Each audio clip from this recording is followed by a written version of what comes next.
Unistamine ei ole põgenemine reaalsusest, vaid kutse seda muuta.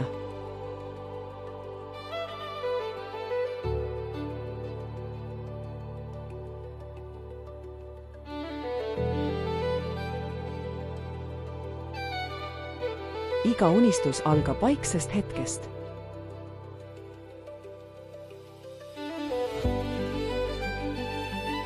Mitte ainult linn ei ole muutunud. Muutunud on see, kuidas me end siin tunneme. 2050 siin ei kiirustata. Siin kulgetakse.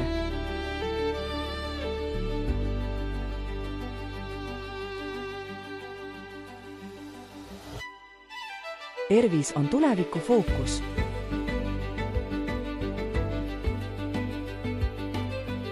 Tehnoloogia ei võta meie kohta, see toetab igat sammu, mille valime.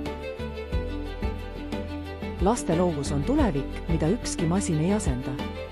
Tehnoloogia ei piira, vaid annab loovusele uue suuna. Elukestev õpe algab hetkest, mil taipame, et õppida on alati hea. Meie kõige olulisemad hetked on need, mida koos jagame. Eesti 2050.